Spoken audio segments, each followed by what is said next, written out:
Yeah, so the Ducks win. Wasn't pretty. Nah. Ugly day. But at no point in that ugly mess was No. that game ever in doubt because Wisconsin cannot score. Well, they did, but they did. They can. did. They did. They got 7. They did. At the end, They got yeah. 7. Yeah. Well, the question now is how good is Oregon? And I guess we'll find out. 3 of the next 4 are not easy. Yeah. Now, the thing about it is we have 2 more weeks before the college football playoff releases its little rankings. Mm-hmm. And that's probably when the discussion will crank up. But if we're looking ahead to that, the Ducks resume debate is already it's becoming a thing because Penn State is not very good. No. And they fired their coach. And so your best win at this point is Northwestern. Yeah. Which takes you into your final 4 games against Iowa, Minnesota, USC, and Washington. Maybe making it so that you cannot lose a game.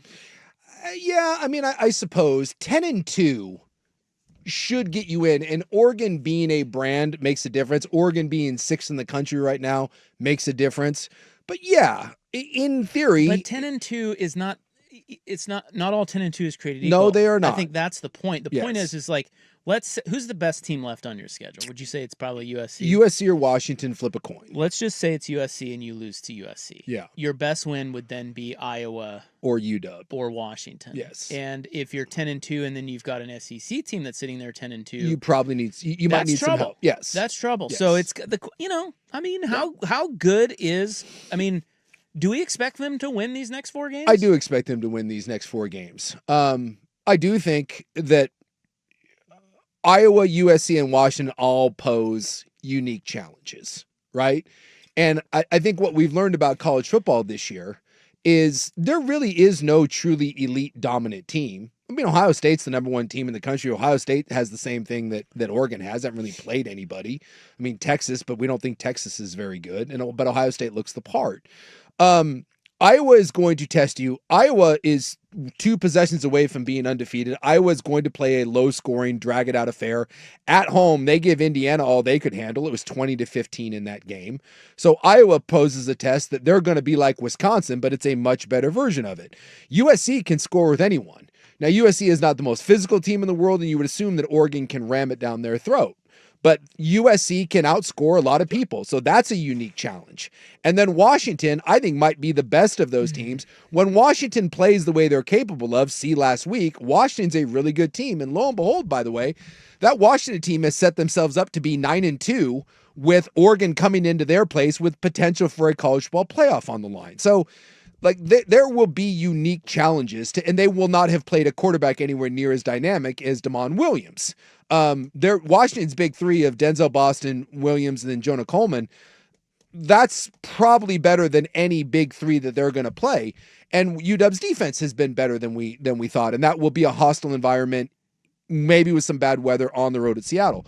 So these are all nice tests for Oregon.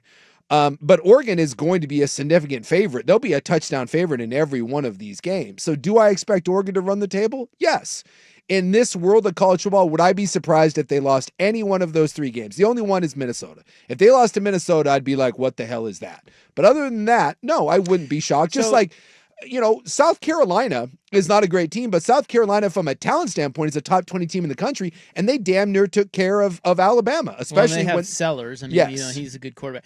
Look, I guess my question about Oregon is this: less about who they have in front of them, and more about like Ohio State, Indiana, Alabama. Those 3 teams are all, even though one of them has lost. Yeah. Those 3 teams we all believe are top 5 good. Yes. Okay. Is Oregon top 5 good? I think they are. If I'm going to do tiers. No. Are they top 5 good? Right now. Borderline. If I had to put my top 5 teams, they are, I would not have a problem with putting them at 5. I wouldn't have a problem if someone put them at 7 or 8. Well, what about, take record out of it. Yeah. Who are the top 5 teams to you? Ohio State is the best team in the country. Yeah. Indiana. Well, actually, no. Alabama would be 2. I think Indiana is right there at 2 or 3. Okay. And then I don't love A&M because I think A&M easily could have a couple losses, but considering their schedule, I have to put A&M there. And then I think it's Georgia, Ole Miss, and then I would think it's Oregon. Georgia, Ole Miss, Oregon. So why do you put A&M in there if like you really think they're that good? Or are you doing that off of resume? I'm doing it off of resume. No. I just want your best teams. Well, but to me, I've watched enough of Texas A&M to where I may not be in love with Texas A&M, but they're well coached. And they're finding a way to win games in tough environments. And they've bludgeoned Florida, they've bludgeoned LSU, and they've ground out a couple games. The Arkansas game, the Notre Dame game. I mean, they're finding ways to do it, and I respect that.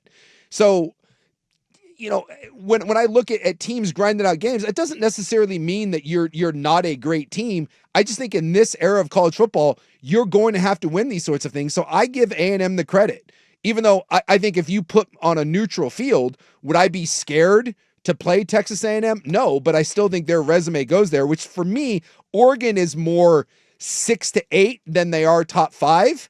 And again, that's resume though. Some of that is my eye test, and some of that is resume. I can't separate those two. Oregon would be favored over Texas A&M. They would be. That wouldn't shock me. They'd probably be a field goal favorite over Texas A&M. Yeah, and yet A&M is just more battle tested, and they've certainly shown more. But they've had a tougher schedule to do that. So, I just think, to me, if I'm going with tiers, there is a top tier that only 3 or 4 teams are in, and Oregon is in that second tier. And I just think it's so hard because we don't have comparable schedules. I just think Oregon is firmly in that second tier, and every one of those teams in that second tier can win a national title. But Oregon, to me, is starting to look a little more like what I thought Oregon was going to look like at the start of the year. I thought this Oregon team was a year away. I thought we'd see some growing pains. I thought we'd see some inexperience. And they came out of the gates gangbusters.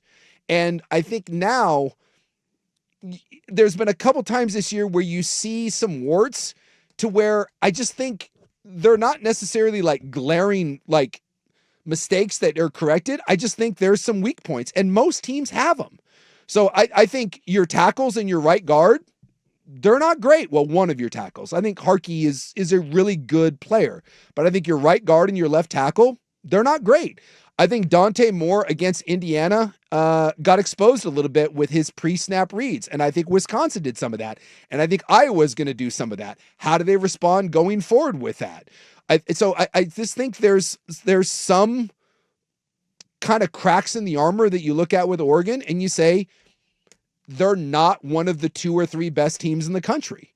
But I didn't think going into the year they were that. I just think they've cooled a little bit. So when people say, what's wrong with Oregon? I don't think anything that's wrong.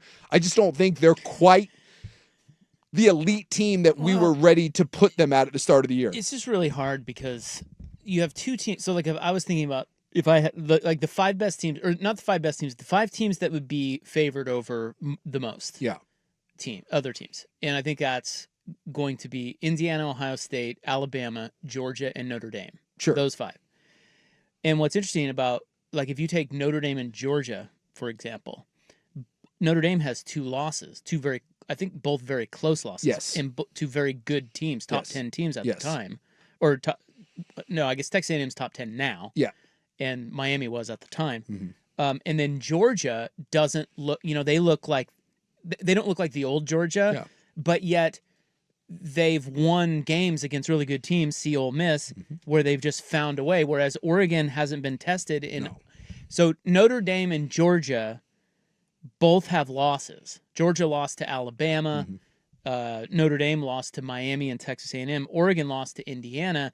But yet, if you try to put Oregon in the same category as Notre Dame and Georgia, you have a really hard time doing that because they just, outside of Indiana, they have not played the schedule that those other 2 have played. Oh. So it's really tough to determine who really are the best teams. But I don't know that Oregon is in that top 5 based on some of the warts we've seen from games like Wisconsin and certainly, who's the other one? Well, Indiana, Penn State, if you want to go down that road toward the end of the game. What Indiana did to them, I mean, Yeah. That was pretty telling, man. Like Sure. I think a lot of folks expected everyone expected Oregon to handle their business, knowing Indiana was really good. Yeah. That the better team won that game. Yes. And that I think surprised a lot of people. So, and then yes, your best win is Penn State, and they, fired their coach, and they almost beat you. Yep.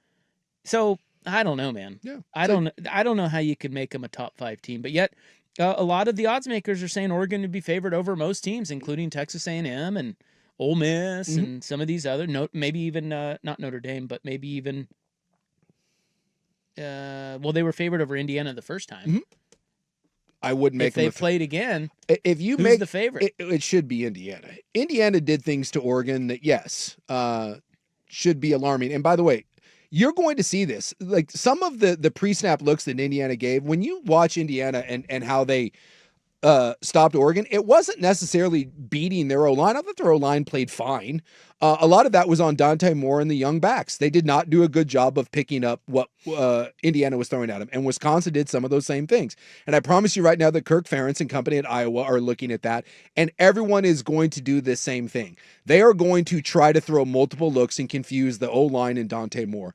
And now we get to see where Will Stein in this offense goes. You have a week off. You now have seen this. You know what teams are going to do to attack you. You now have to make an adjustment. You need to give Dante Moore in this offense answers to the test that everyone is going to throw at you. You know what people are going to do. You have to be able to get the run game going early, and you have to have better answers to some of those pre-snap looks. So we'll see how this goes. Like this is the meaty part of Oregon's schedule. We thought it was going to be Penn State and Indiana. And by the way, those 2 games gave you all you could handle. You were 1 play away from losing to Penn State. What will we think about that? I still believe in Oregon's overall talent. I still believe in Oregon's best being really, really good. But now you got to prove it, because these 3 of these next 4 weeks will be against teams that at least have the physical capabilities to beat you. I think they got to win all 4. I really do.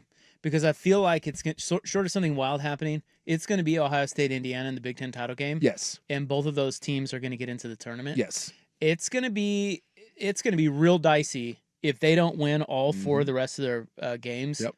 Resume-wise, it's going to be real dicey. And the other one is keep an eye. Like, this is where, if you're an Oregon fan, you need to be rooting against BYU. You need to be rooting against Texas Tech, because what you don't want is like an undefeated BYU going into the Big 12 title game, because then if someone beats them, you're getting 2 teams in.